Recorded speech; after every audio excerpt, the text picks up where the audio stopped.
So మేము కస్తూరి గారిని first చూసింది భారతీయుడు సినిమాలో, భారతీయుడు 1.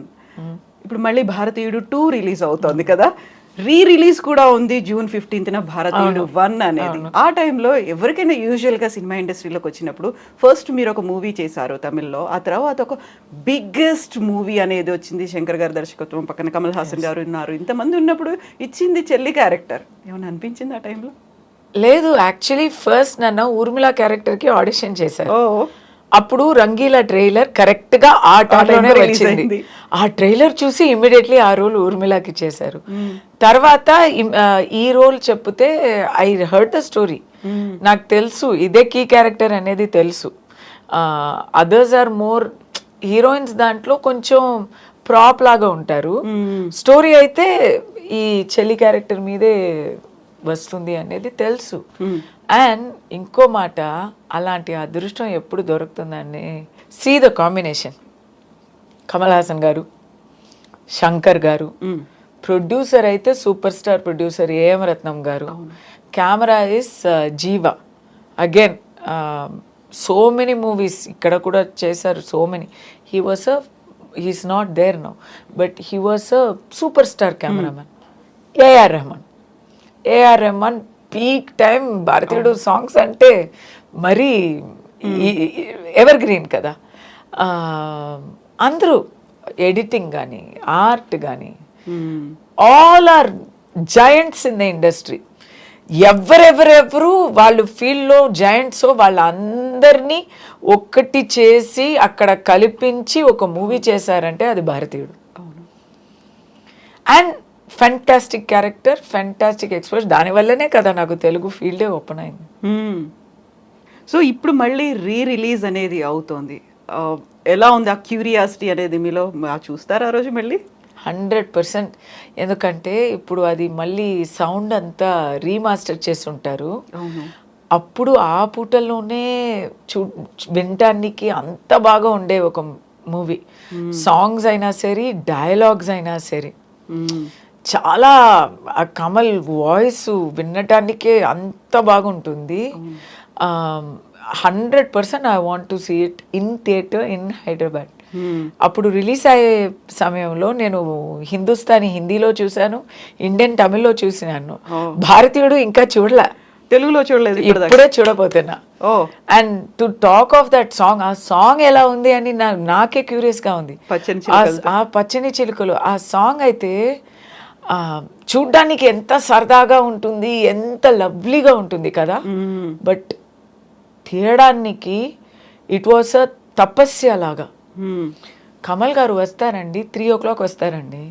3 నుంచి 3 hours 4 hours ఆ మేకప్కి. సుకన్యకి కూడా సేమ్ ఆ మేకప్పే. ఇద్దరికి మేకప్ చేసి సెట్కి రావడానికే అయిపోతుంది 8:30-9. It will be there only for 2 hours. ఆ మేకప్, రబ్బర్ మేకప్, అది కరిగిపోతుంది. సో ఆ 2 hours అన్నీ చేసేయాలి, వాళ్ళిద్దరికి అన్నీ చేసేయాలి, మిగతా అంతా తర్వాత చేసుకుంటాం. చాలా కష్టం అండి ఎవ్రీడే. ఏ డెడికేషన్ అంటే కమల్ గారు, అప్పుడు కమల్ గారికి ఏముంది, ఇంత కష్టపడ్డాలని ఏముంది, ఆయన ఏమో ఉలగ నాయకన్, ఓకే, పద్మశ్రీ. అప్పుడే ఆయన చెయ్యలేని విషయాలే ఏమీ లేవు అన్నమాట ఇండియన్ టైంలో. 20 years ముందు, 1996 కదా, అప్పుడు 30 years, ఇప్పుడు 28 కదా. ఏముంది, he doesn't have to go to such extent. He's torturing himself and acting. అది చూసి నాకు బిగినింగ్ టైం, అప్కమింగ్, అది చూసి నేను నేర్చుకున్నది ఏంటంటే డెడికేషన్, హార్డ్ వర్క్. సినిమాలో ఎంత హార్డ్ వర్క్ చేస్తారో, ఎంత డిసిప్లిన్గా ఉంటారో, అంత సినిమా మీకు రివార్డ్ ఇస్తుంది.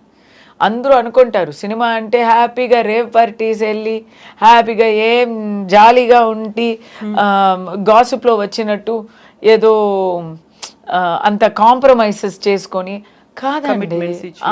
కాదు, you have to be very discipline, otherwise you cannot make a movie. ఎంత అండి, ఒక వివాహం చేసినట్టు అంత మందిని కలపడం, వాళ్ళని వాళ్ళతో ఫస్ట్ పని చేయించుకోవడం, ఇదంతా అది ఈజీ కాదు అది. So if you're happily drinking partying అవ్వదు. అందరూ అనుకుంటారు ఇక్కడ ఇప్పుడు అదే కదా ఫ్యాషను.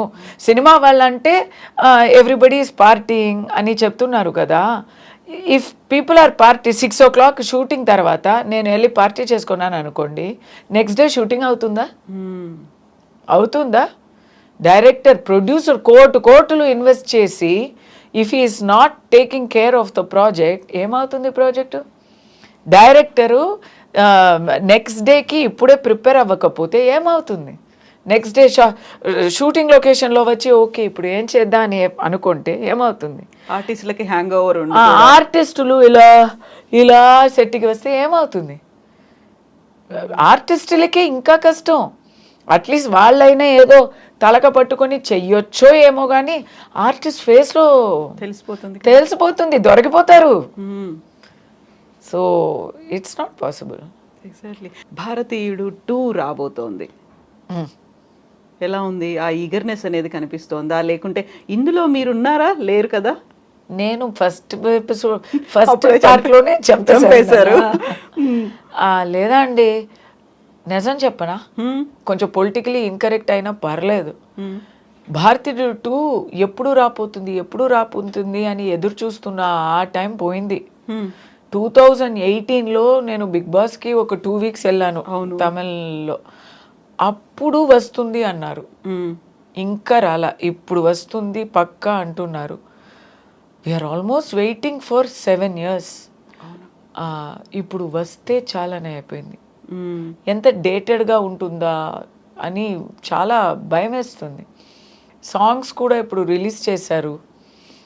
అంత 7 years ఎక్స్పెక్టేషన్ ఉంటే సాంగ్స్ బాగానే ఉన్నాయి, కానీ మాకు ఆ జోష్ రాలేదా కదా? కంపారిజన్ అలా అనిపించింది నాకు.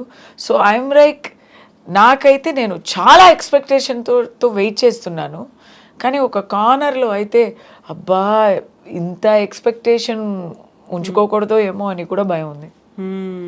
మధ్యలో కరోనా ఎఫెక్ట్ కూడా దాని మీద పడింది. అవును, 2 years దానివల్ల దాగిపోయింది. సెట్లో యాక్సిడెంట్ అయ్యి, అవును కదా, క్రేన్ కూలి పడిపోయింది, ప్రాణలోటు అయిపోయింది. అలాంటి విషయాలు పాపం they went through lot. But that's not the way అండి. అబ్బా 7 years ఒక పిక్చర్ తీస్తే మరి I'm a big fan of Kamal garu, I'm a big fan of Shankar garu. వాళ్ళు మళ్ళీ ఫిల్మ్స్ ఇస్తూ ఉండాలని కోరుకుంటాం, కాంబినేషన్ రిపీట్ అవ్వాలి అని. అది ఒక్క పిక్చర్కే 7 years అంటే ఎట్లా? ఎగ్జాక్ట్లీ.